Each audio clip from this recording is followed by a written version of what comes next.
This is really my privilege to introduce to you our plenary speaker today, Dr. Geoffrey Rubin. He's a George Barth Geller Professor of Research in Cardiovascular Imaging and Chairman of the Radiology Department at Duke University School of Medicine. Jeff completed his bachelor's degree with honors at Caltech, and then he moved on to UC San Diego. He did his postgraduate work at Stanford University. He gained full professorship at Stanford also in 2005. In 2010, he moved to Duke University and joined my department there. He founded the Stanford Cardiovascular Imaging section. He was the chief of that section.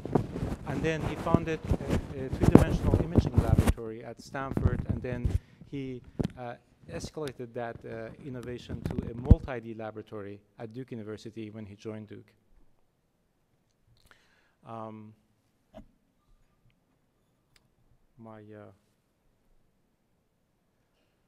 Dr. Rubin has been a pioneer for use of multi-detector CT and a spiral CT in clinical imaging in cardiovascular imaging. He has been the PI of two R01 NIH grant, one on vascular imaging and another one in computer-aided detection. He has 6 patents and over 220 publications, last that I counted. He is known to our colleagues here at SPIE. It's a picture of him with Willie Callender, who's very well known in our community here. He's currently the president of Fleshner Society. He's the president-elect of North American Society for Cardiovascular Imagers. He's the president-elect of Society for Computed Body Tomography and Magnetic Resonance Imaging.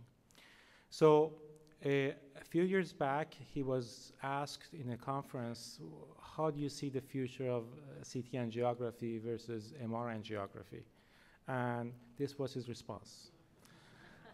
So I'm really looking forward to see if we're going to update that response, perhaps, to the lecture that he's going to give us today. So please join me in welcoming Dr. Rubin to the podium.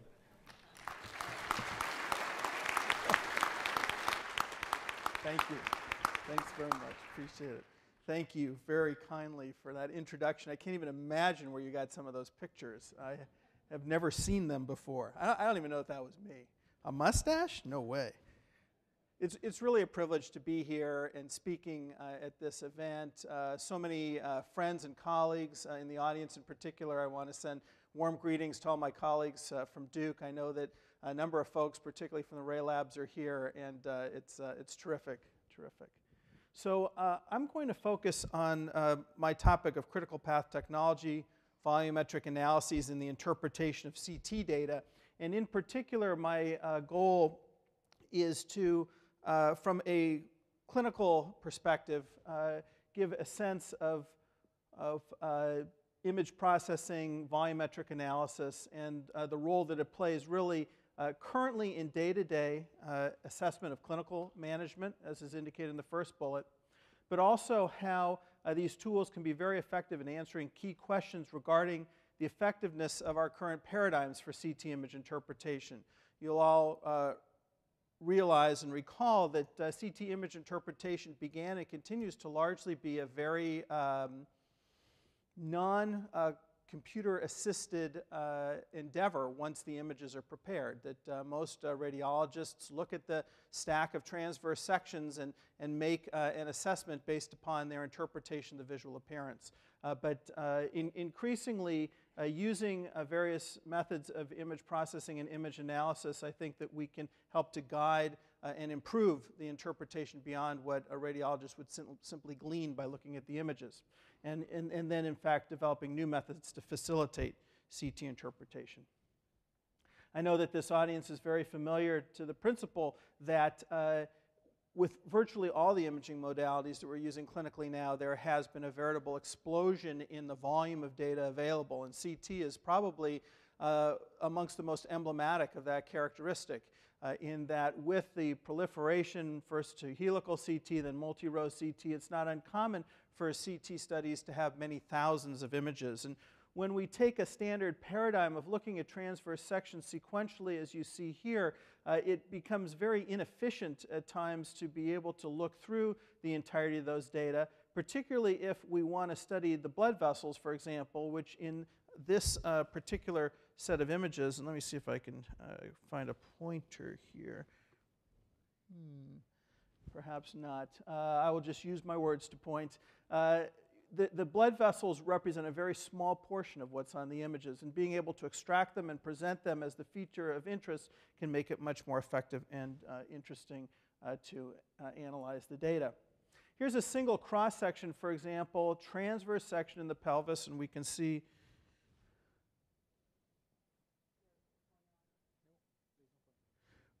here, Norbert, thank you. Perfect. Yeah. Super. Okay, that's going to be a really tiny dot, but hopefully you can see it. In the back, it's going to be tough. All right, so this is a kidney here, and this particular study is being done to assess the vascular supply and drainage of the kidney in anticipation of a transplant. And in this particular case, when you look at an image like this, the blood vessels, the arteries are here, the veins are here. There's really not a lot of context to be provided. But within the context of having a single image representation of volume rendering, as is shown here, which shows the two arteries that are supplying it, the veins draining it, all in a single image, is not only an inherently more efficient way to present the data, but also from the standpoint of being able to effectively communicate the content of these images to both the referring physicians, who may not have the level of experience in amalgamating all of the transverse sections as a radiologist, but also in being able to explain to patients. And increasingly, having patients more closely involved in their care, having patients more aware of the treatment options is something that not only is a goal of many physicians, but is increasingly factoring into issues relating to reimbursement and such. And so image displays like this are a great way to communicate beyond the interpretation of the images. And some abnormalities just lend themselves to different planes or different ways of looking. Here's a transverse section of the knee joint, the tibial plateau, and here you can see some fracture fragments, but it's simply when reformatting the data into other planes, the sagittal plane and the coronal plane, that the fragments are more readily visualized, and with volume rendering, again, a single view showing the fragments very effectively. And just one other example where one can then take the volume rendering and bring it into a short movie clip, which is easily sent by email. You can see here there's 5 renal arteries, 1, 2, 3, 4, 5 of them. This is a horseshoe kidney with an abdominal aortic aneurysm.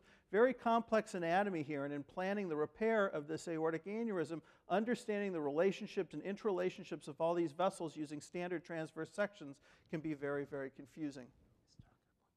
All right, we've got another pointer candidate. Okay, perfect, thank you. We got a winner. So these types of displays, although a very straightforward and simple use of volumetric analysis, is still something that is relatively uncommon in clinical practice, and something that we are seeking to enhance ways to lower the barrier for radiologists and technologists to prepare these, and to have these be the principal representation of the disease and of the CT scan rather than all of the transverse sections. Another important way that the data can be prepared and looked at volumetrically while still maintaining a planar display is a curved planar reformation, which is a display that follows the course of a structure as it moves through a volume. And you can see in this view, which we euphemistically referred to as a magic carpet view, gives a sense of the plane moving through, a curved plane moving through the volume. And when stretching this out, it provides the opportunity to see both the lumen of the structure, which is shown on volume rendering, but also very clearly shows the complexity in the wall. And we now have tools that are readily available on commercial workstations to take a blood vessel and to plant a seed and extract a median center line, which you can see here in green, and that allows the automated creation of curved planar reformations such as this. Again, recognizing that any single stack of cross-sections will not show the full length of a vessel such as this, and to be able to lay it out and provide a full extent of context of the vessel leading into this area of narrowing, the plaque in the wall, and the region distal to it.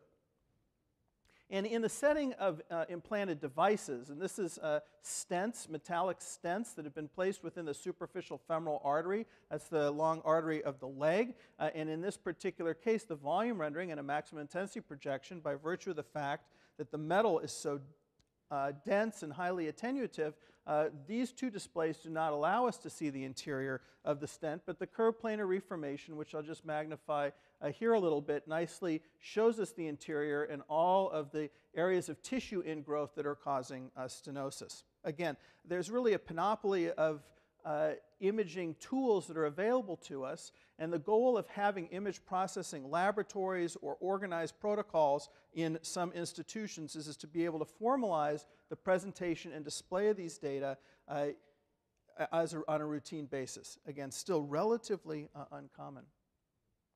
Now, just as these tools are very effective for the display to facilitate interpretation and communication, they are also very important for quantitation. There are a number of procedures and therapies that are increasingly being performed through the vascular system. This is the aorta, this is the heart here, the thoracic aorta coming down into the abdominal aorta.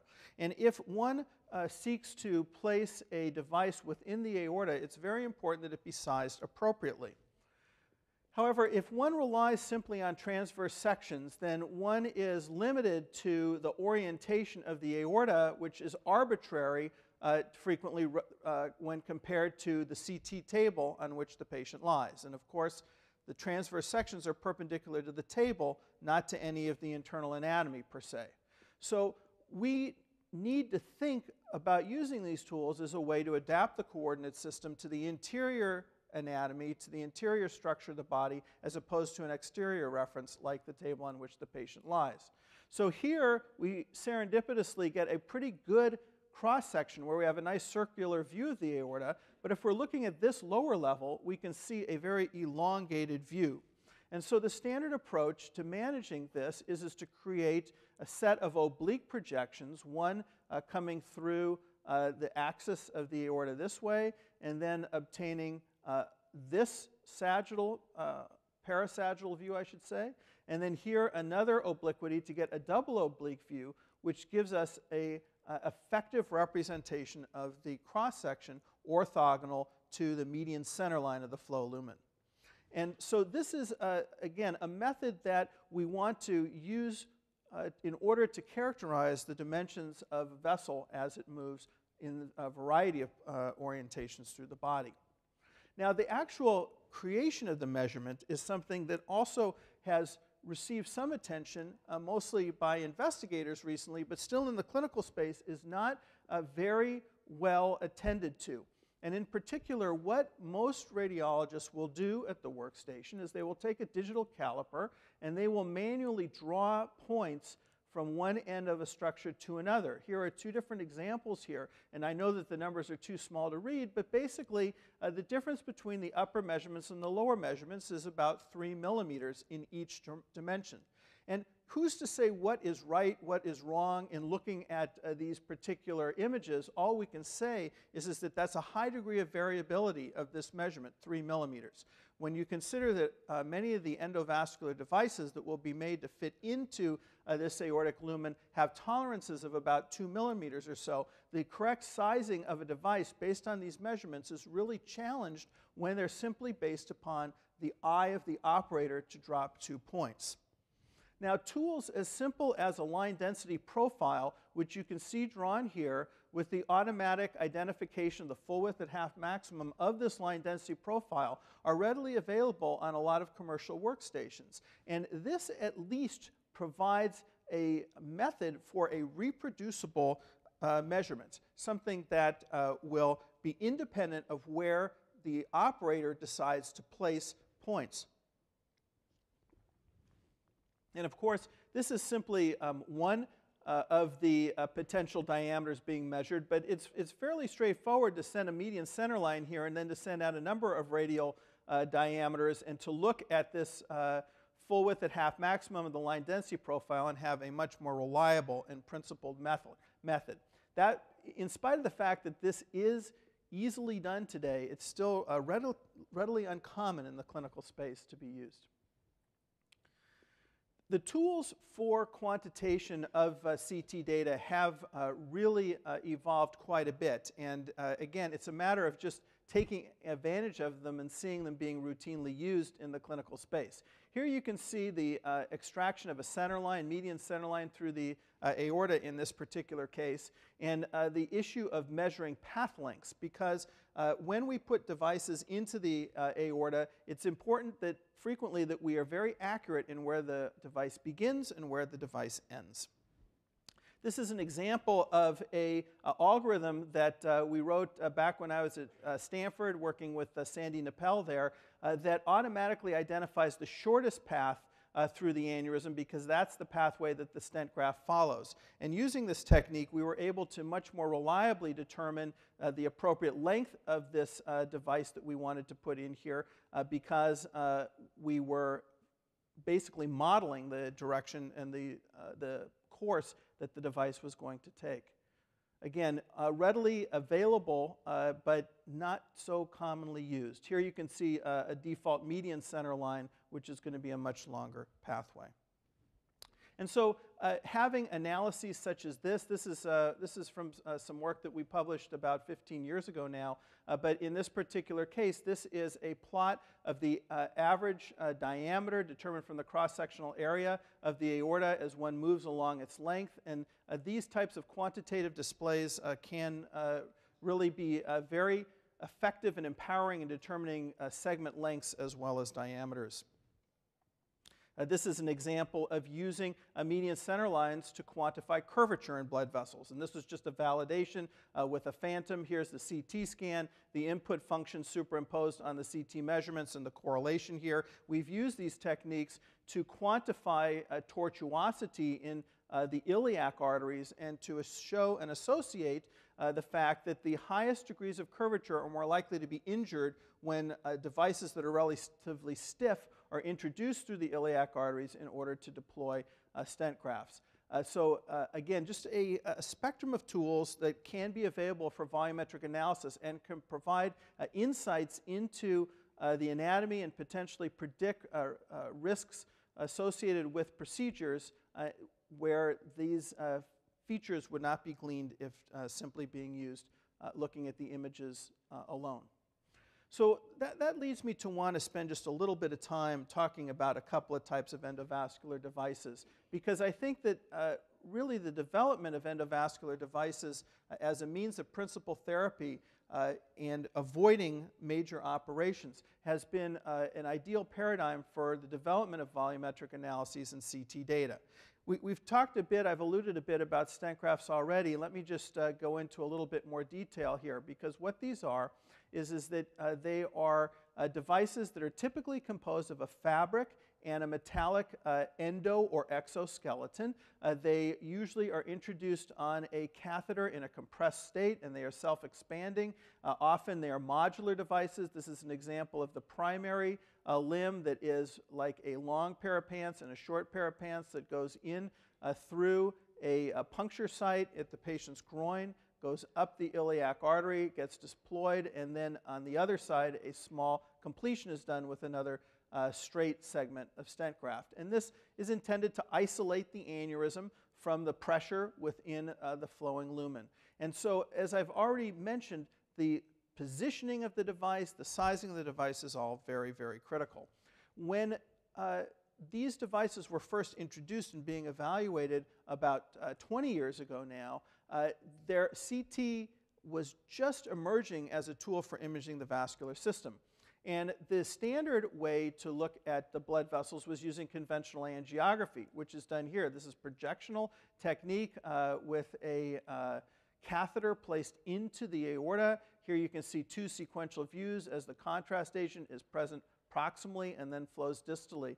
And these views are good reminders of just how challenging interpretation of images like this was, because of the fact that we could only see the lumen and we could not see the wall of the vessel. And so when CT angiography was first introduced back right around this time, and the ability for us to map out both the lumen as well as the outer wall of the aneurysm, because we could see the thrombosed portions, it became a revelation that this was a really great enabler for planning stent grafting, it took a while for these images to be accepted. And when we talk about the sizing challenge, what's interesting is that the standard for determining the appropriate size of the device at that time was the use of intravascular ultrasound. And this is an image of an intravascular ultrasound probe that has been placed into this aorta. And this cross-section, which was presumed by most surgeons who were operating this technique at the time to be a reliable indicator of the aortic dimension, they would make measurements off of this arbitrary cross-section. I say it's arbitrary because it's really a reflection of the axis in which the cannula is lying within the aorta. And so you can see that this is a very oval type of cross-section, 16 by 24 millimeters. Now, we sought to understand the limitations of using IVUS by getting CT scans while the IVUS catheter was in the patient. And here you can see this little dot here is the IVUS catheter within the aneurysm, shown by the arrow. And here is a longitudinal view that shows the aneurysm, and here is the IVUS cannula. And the problem then is that this view here, which is perpendicular to the cannula and creates this view of the aorta, is substantially oblique relative to the outer axis of the aorta here. And in fact, what we found was that IVUS orientation averaged 21 degrees off of the median axis. And so here, with the volumetric analysis and being able to truly get a median axis, a view perpendicular to the median axis, you can see that a circular cross-section can be realized. So just, it's interesting, you know, particularly for this community that is so involved in the development of many novel methods for analyzing and for analyzing volumetric data and other types of data. The medical community is a bit slower to adopt these, and this is just a nice example and paradigm. It really took probably about 5 to 7 years for folks to finally realize that this was a fundamental limitation of this technique, and we could go on to this method of just taking the volumetric data and deriving the appropriate angle. Now, other ways in which stent grafting is challenged involves the assessment of the device following deployment. These devices are subjected to a lot of stresses and a lot of difficult environmental conditions in the body. And so in early devices in particular, there have been fractures of the hooks. This is a retaining hook that is designed to hold the stent graft in place. Here is a fracture of the metallic tine. And these are from radiographs. And the challenge of radiographs is that seeing the stent graft reliably is very difficult. And these are a list of a number of the problems that are associated with radiographs. So CT, again, with a good volumetric analysis, it has a lot of potential to serve as a more reliable means of assessing the integrity of these devices. And that is one of the things that we have pursued over the years. And here's an example of a volume rendering which nicely shows us areas of separation here. These are all sutured together, these rings typically. There's little sutures at the areas of the diamonds. And when they are separated like this, that is an indication of the break in the sutures, which affects the integrity of the device. In fact, here's an example of a device that has had so many breaks that the underlying fabric has torn. Here you can see a very large distraction of this ring relative to the next, and this is the iodinated contrast within the lumen of the stent graft, and here you can see the leakage of the contrast into, and I should say outside of the stent graft, into the aneurysm itself, a so-called endo leak. And this technique, again, using a volumetric visualization of volume rendering, is the most reliable way to be able to appreciate these kind of complex spatial relationships in order to see these tears. Here's another example here of volume rendering in a different patient, and the arrowheads are showing you multiple fractures of this metallic device. It's very interesting because CT had been used primarily for assessing stent grafts probably for about 15 years or so, and there was not a single publication in the literature of any fractures of the metal identified with CT up until it being published just about 5 years ago based upon the preparation of dedicated opacity transfer functions designed to really lay out the metal. And once one starts looking, one sees, in fact, with these devices that there are many fractures, many suture breaks. And so it has become well recognized that CT is a very reliable method. It's just a matter of applying the right analytical technique. In this particular case, when there are all of these fractures here, it really hinders the columnar strength of the device, which is what is effectively holding it into place. And consequently then, this is the same patient here. There's a large endo leak, a large amount of contrast material around the stent graft, filling the sac, pressurizing the sac in this particular case. And as we look at these images here, hopefully you can appreciate just how challenging it is to appreciate a fracture of these metallic elements, because they really cannot be discretely visualized on a transverse section like this. The fact that the device has slipped a bit because of the loss of columnar strength shows us why the endo leak has developed in this image here. This is at the level of the proximal attachment site. It has slipped, and we can see a conduit for contrast flow all the way around the device. Again, a cross-section that is perpendicular to the aorta, not a standard view. Now, we do know to effectively apply these volumetric analyses that it's very important to have high-quality data. This is an older CT scan with about a 3 millimeter section thickness, and while we can see the structure of the device, it is nothing compared to the sub-millimeter section thickness that we see on modern MD-CT scanners. And in this particular case, you see a lot of override of these rings and this dissociation at the tips of the diamonds, indicating many suture breaks where these should be all aligned. But also, if we just turn it around a bit, you'll see also these free-floating metallic fragments here, which are all elements of disintegration of this device and fracture of the metal. This is all not good for the patient, and basically means that this device is less likely to be stable within the patient.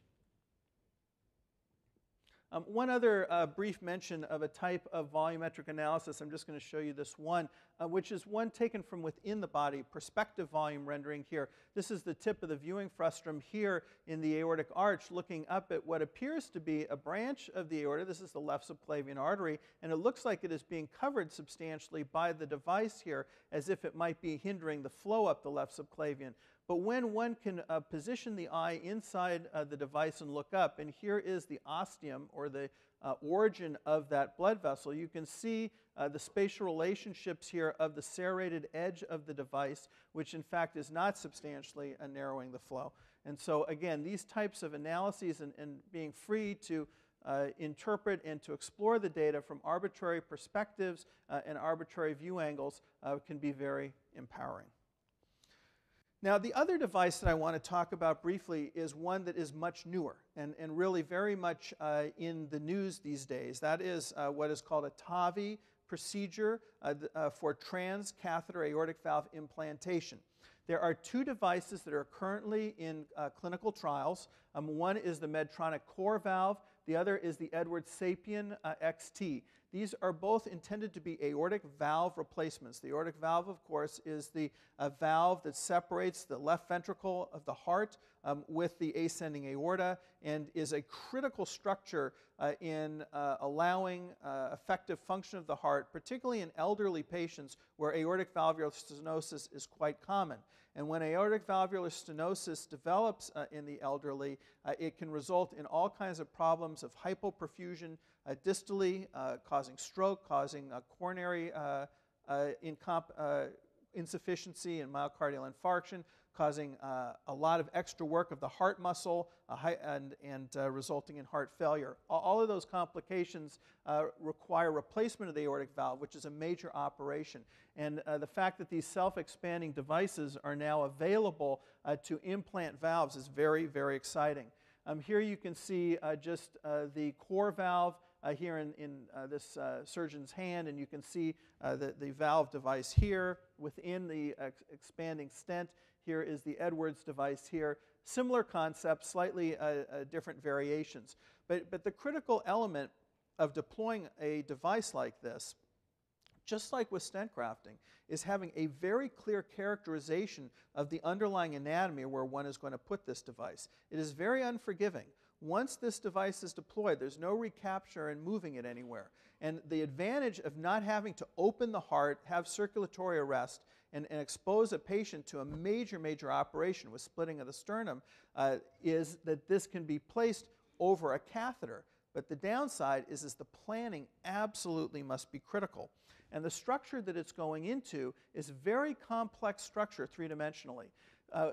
We talk about the basal ring of the aortic valve as if there was this one single area that is in the shape of a torus or forming a ring that we would be measuring and looking to comply to, or conform to, I should say. But the truth is that it is a very complex structure where we have 3 valve leaflets, and it has been called a cornet shape is one way to look at it. But in terms of trying to get a reliable measurement and a way to assure that we appropriately size this device has been looked at recently by a colleague, Jonathan Leipzig, who's up at the University of British Columbia. And the standard way has been to take an arteriogram and just to make a measure of assuming that one can see or infer the basal ring. But what Dr. Leipzig has done is that he's really looked at a number of different techniques, and I want to show those to you in just a moment. But these images here show you the standard methods that have been used to measure the aortic valve on CT. Here's a nice cross-sectional view perpendicular to the aortic valve, and you can see why there are so many different diameters one could get. This is not really a ring. It's sort of a tri-lobed type configuration. Well, here is an example showing the challenge. These are all measurements using what would be considered accepted methods to characterize the aortic root prior to deploying one of these devices. And the measurements range anywhere from 7 to 24 millimeters. These are pre-procedural images. This is from an echocardiogram. This is from CT. This is during the procedure. This is an arteriographic view. And this is an echocardiogram obtained during the procedure. And you can see the high degree of variation. So what Dr. Leipzig has done is that he has looked at a number of methods of measurement to try to find the most reliable method and most reproducible. And in particular with CT, once obtaining a perpendicular view, again, not a perfect circular cross-section, has looked at short, long axis, average, and a cross-sectional area derived, basically circumscribing the entire circumference and then calculating an average diameter, and has shown that when one does derive that cross-sectional area and measures the average diameter, that one has a higher degree of correlation in the measurement when you have multiple readers attempting to characterize the structure. These are at 3 different centers, 3 readers, and you can see the higher degree of correlation. The point here simply is that when bringing to bear these volumetric analyses, we have a number of choices in what we can use, but in studying them formally and making comparative assessments, we really stand the best chance of assuring that we're going to be able to enable these new devices to be used as effectively as possible. It's really a partnership between the imaging and the image processing with those that are making these devices. The analysis volumetrically, I briefly want to mention, also extends to being able to effectively look at temporal variation of these devices. And again, looking at static 2D cross-sections can really challenge this assessment. Here you can see very nicely the movement of an aortic valve prosthesis in place here. Here is a 4-dimensional view showing the 2 hemidiscs of this aortic valve prosthesis. Another view here, and another view on FOSS. And this is normal, the way these 2 discs are moving in synchrony and completely closing. Here's an example of an abnormal case where you can see this one disc does not close completely. You see a little bit of asynchrony.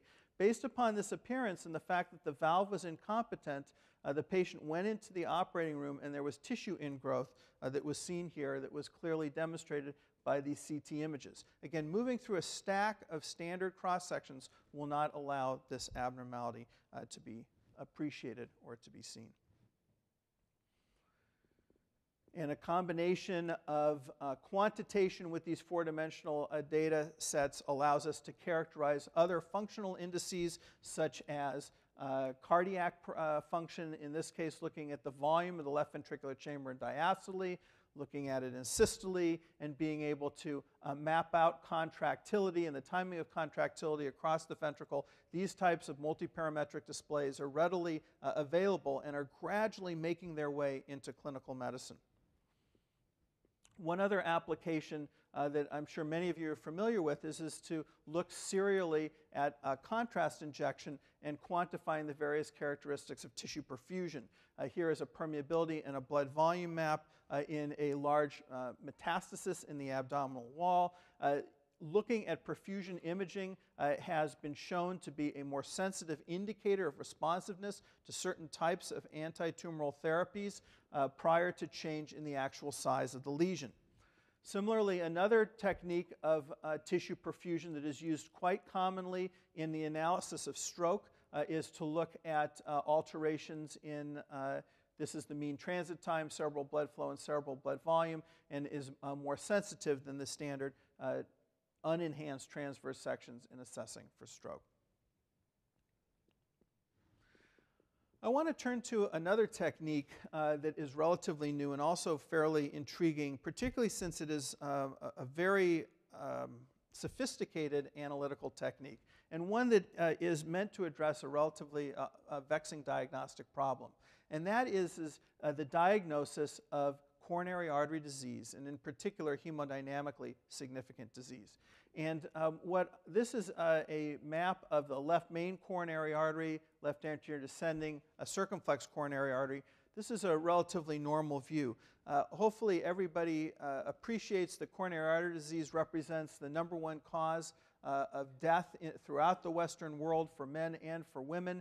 It is a major public health problem, and being able to diagnose narrowings of the coronary arteries and catch them in time to have a treatment to prevent sudden death or major heart attacks is a major public health problem. One interesting characteristic about the narrowing of coronary arteries that has recently become to light, and this is really just over the last 5 years, is the fact that the visual assessment of the narrowing of the vessel is not that reliable in characterizing the hemodynamic significance of the narrowing, but even more importantly, the outcome of any type of intervention. A fractional flow reserve is a method where a pressure wire is passed into the coronary artery, distal to a narrowing. The pressure is measured and compared to the pressure in the aorta during a pharmacologic challenge to maximally dilate the coronary arteries. And when there is a substantial drop in pressure from the aorta to distal to the narrowing,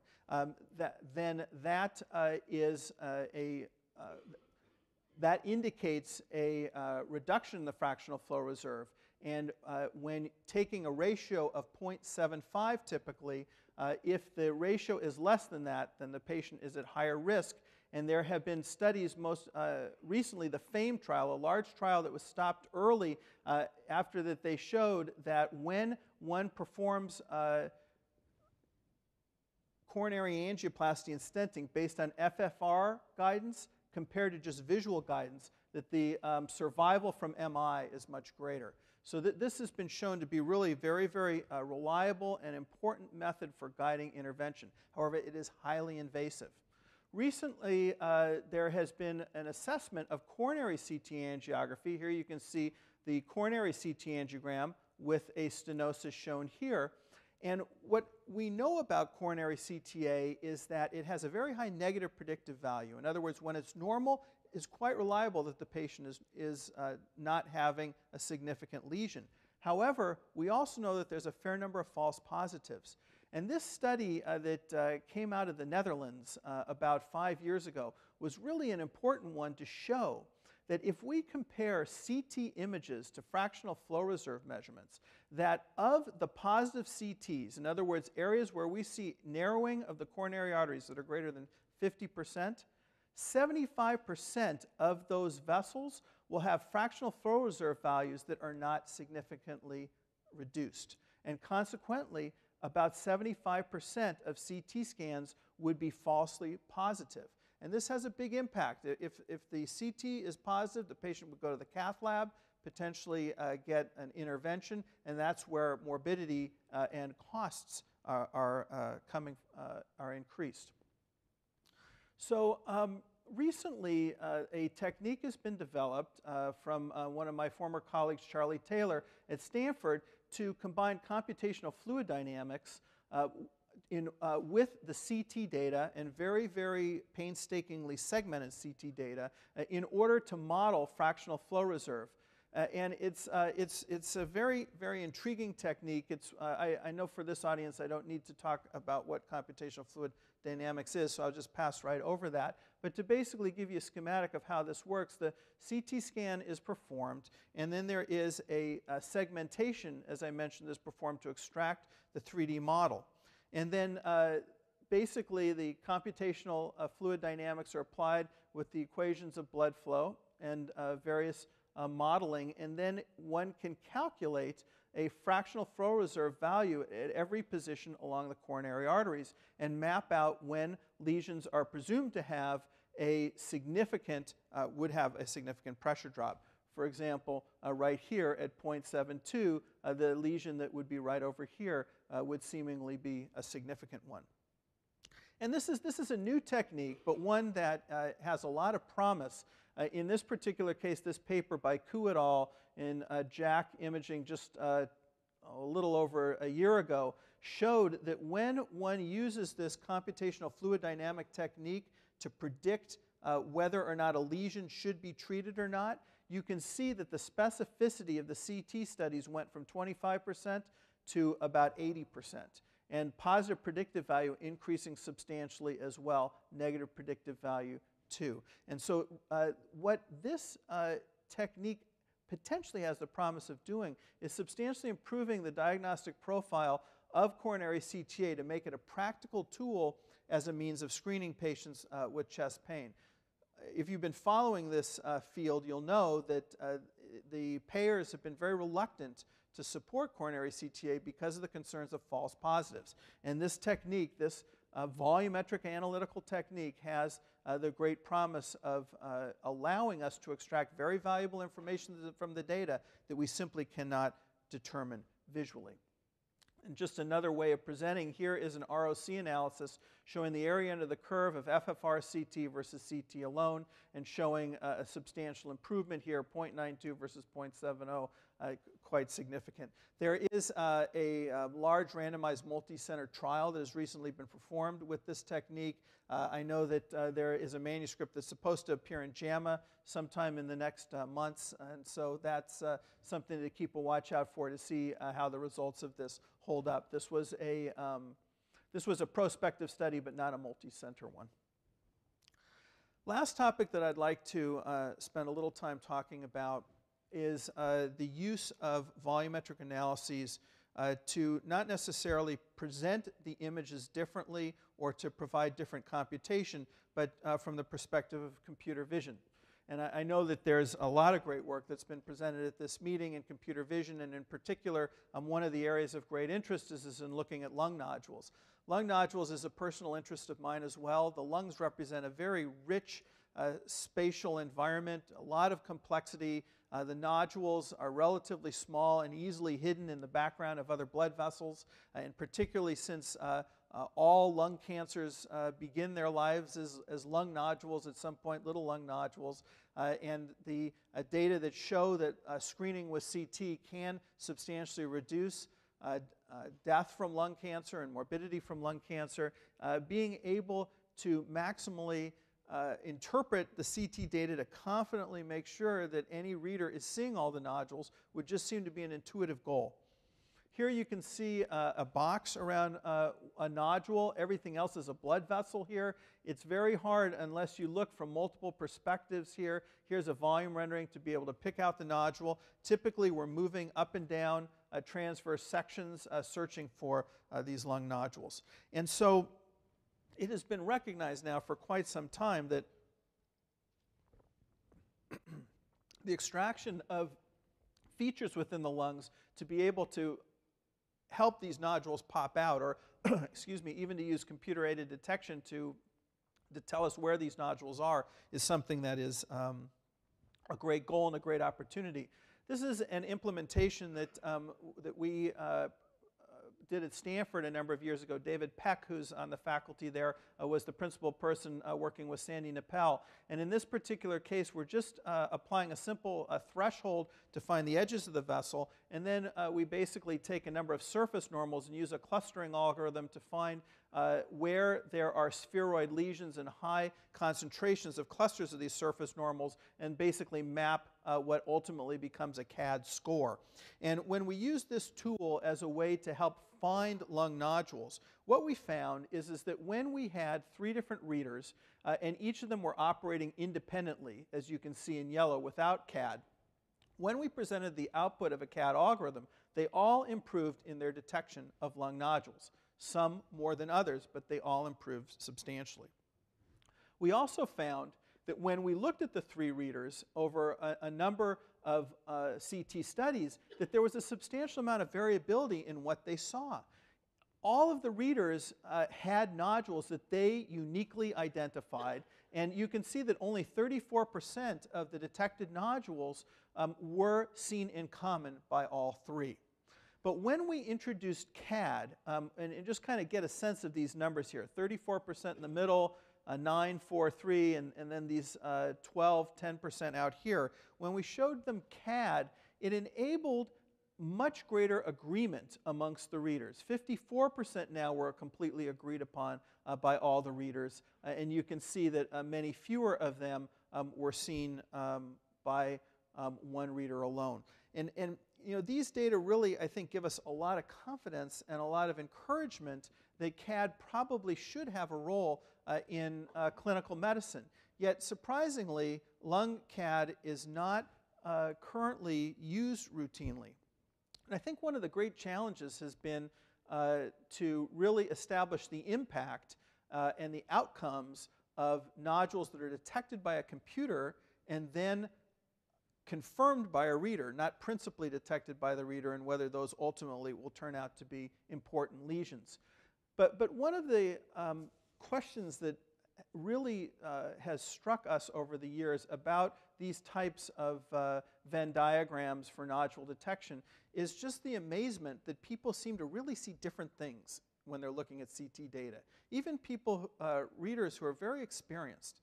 And so the last topic that I want to touch upon with you here is just an extension of these analyses of lung CT data directed at trying to understand why it is that we seem to have such heterogeneity of interpretation and we see such different things. And our approach, which we started at Stanford and we've taken over to Duke now, is to use gaze tracking, eye tracking, using these newer devices which are much less intrusive than the old head-mounted displays.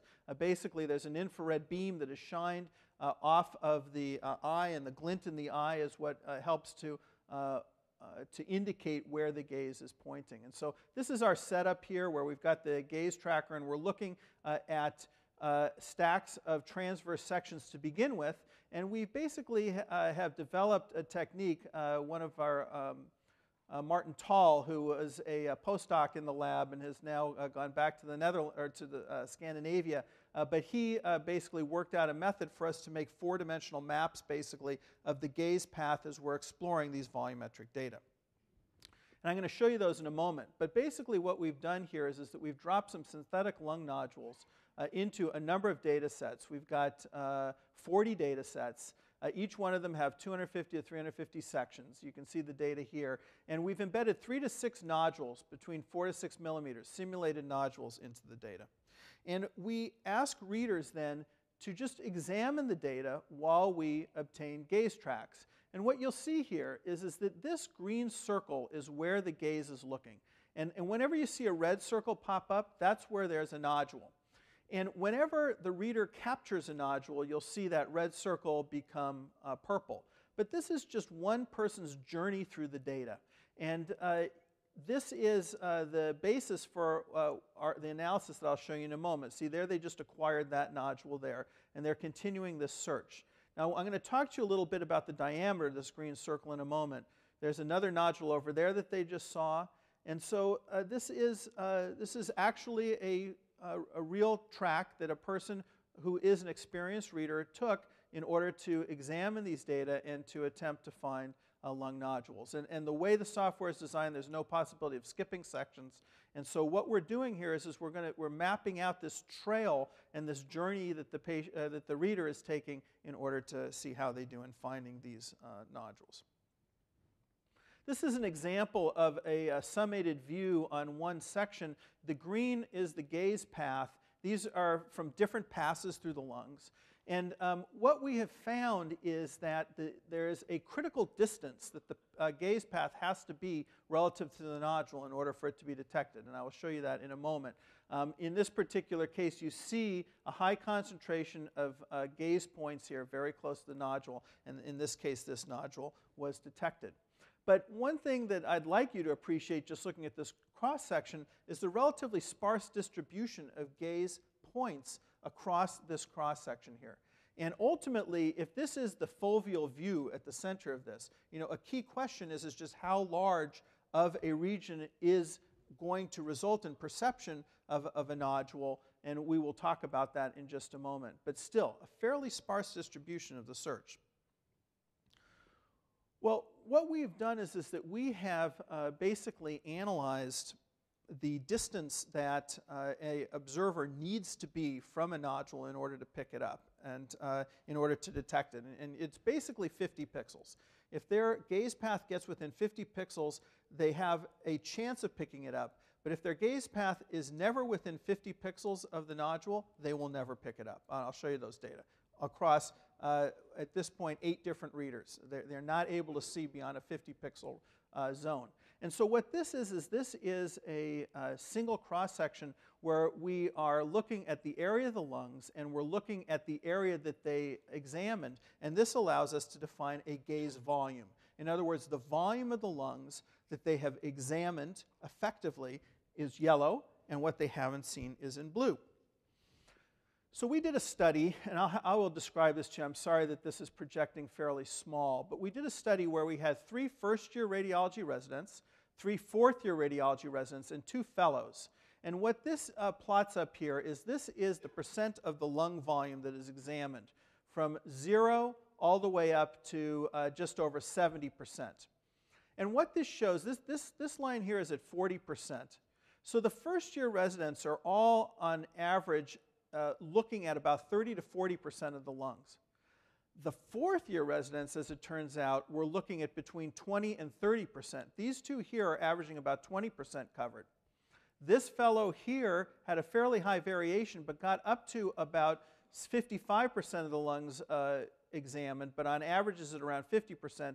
And here's somebody who's down about 15%. This scatter plot, which I know is also going to be hard for you to see, basically shows that it's the relationship of the sensitivity to pick up lesions relative to the volume covered. And there's a loose correlation, 0.69 correlation coefficient, between how much of the volume they cover and how much, what is their sensitivity.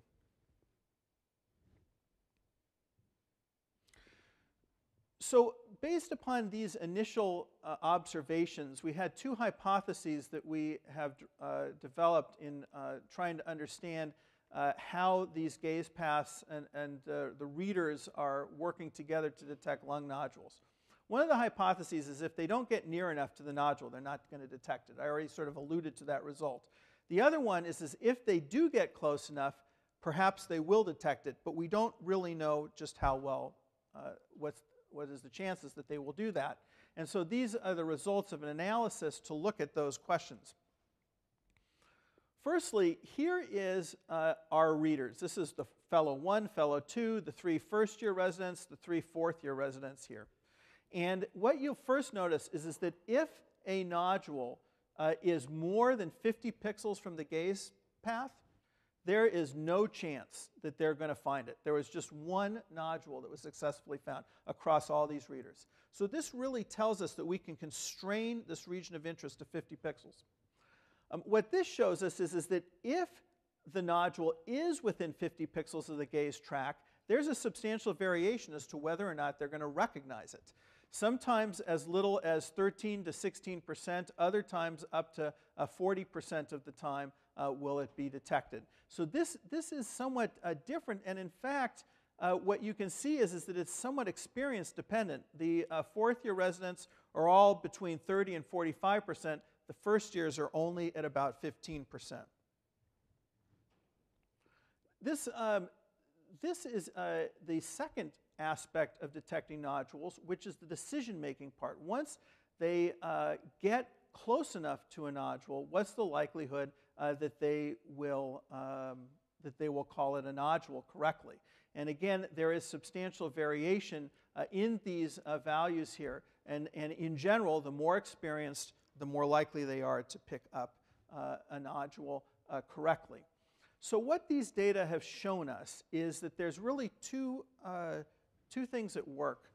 Firstly, the gaze has to get within 50 pixels of the target. If they're reading too quickly, if they're moving through the data so quickly that they never get close to a nodule, they're not going to pick it up. And we don't really see an experience base associated with this. Some very experienced people are very diligent in their search and will cover a large volume, others will not. But the level of experience does not allow them to see greater at the periphery. None of them saw beyond 50 pixels. The other thing that we have observed is once the potential target is recognized, the correct decision has to be made, and that does appear to be experience-based. So what we are doing with all of this is asking, okay, can we use an analysis of the gaze path to be able to secondarily present the information back to the reader, where what we've done is we've masked out portions of the lung that they examined. And so that's what you're seeing here. The black zones are areas where a reader previously looked, and now we're just presenting them the portions of the lungs that they never saw. And the question that we are about to study is whether or not we can improve the consistency and the overall sensitivity for detection by forcing people to examine the areas that they never looked at. And what's intriguing is that when you speak to folks, they don't really appreciate that they're not looking at all of these areas of the lung. It's just not intuitive. And so this is sort of another dimension to a volumetric analysis where we're using an external device to help us in characterizing the actual performance of the reader in looking at the images and then using it to feed back and giving them a bit of a simplified data set. And we'll have to hold off for now. I don't have any results on this yet, but I'll hopefully be able to share them with you in the future. So that was a bit of a tour and spectrum of a number of ways in which inherently volumetric data can be interpreted and analyzed volumetrically. And really what is critical here is the availability of a variety of computational tools to either enhance the anatomic characterization or quantitation. We saw that particularly with minimally invasive therapies, that is an area that is very much enhanced by volumetric analyses, and particularly given the fact that there's never an opportunity to make direct measurements on structures when one is doing minimally invasive therapy as opposed to surgical therapy. We looked a little bit at computer vision. It can show promise, particularly in the lung nodule paradigm, for improving the consistency of interpretation. Clinical acceptance has been slow. I showed you the possibility of other augmented analyses, for example, with gaze tracking. These are really just little examples. And what is intriguing is I'm certain that there are many people in the room who could come up here and describe completely different ones about liver volume analyses and about characterization of lymph nodes and many that are actively being pursued. And my goal in speaking to you today wasn't so much to be comprehensive, but more to just show you a spectrum and to be just a bit intrigued about the separation between what is currently being done in clinical practice and what is possible. And so I think that we all must continue to examine how we can bring these tools into clinical practice and see that they have greater acceptance, because clearly in many cases they will improve our ability to interpret these very rich CT data sets. I want to briefly recognize some of my co-workers over the years who have contributed to this work. Many other people, a number of them at Duke, who are inspirations and great colleagues to discuss the work with, and really too numerous to include. But I want to thank you all for sticking with me here to after 5 p.m. And to the organizers for the privilege of speaking, to be invited to speak today. I thank you all for your attention.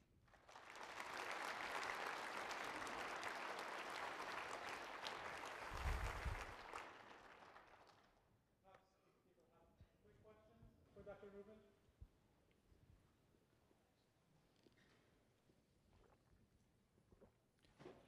Jeff? Yes. The 50 pixel range you talked about, is that lesion size dependent? I couldn't tell from your talk, but it looked like you had little small nodules. Is that correct? So they're all 4 to 6 millimeter nodules, and the 50 pixel range is just based upon the 4 to 6. And in fact, we did do another study that where we varied the size of nodules, and it's true. If a nodule is bigger, then you can be further away than 50. Thank you for that question. Jim. Jeff, very interesting talk, and I found your examples very compelling.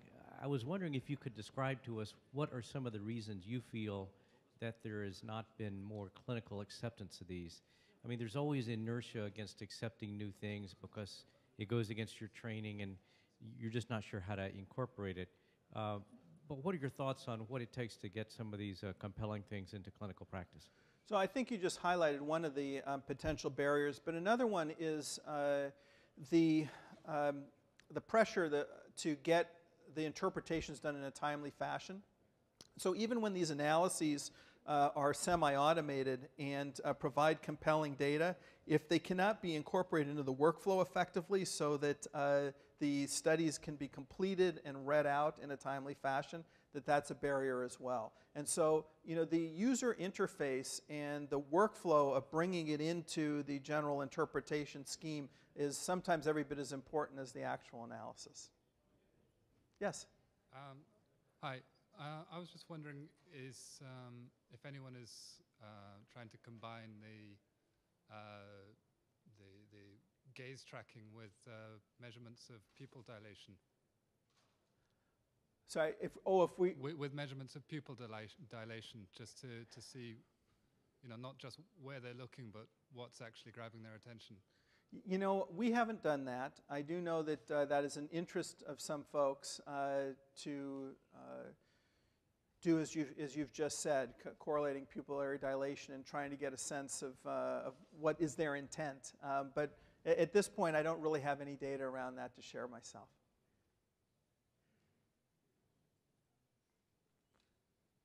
Okay, again, thank you all very much.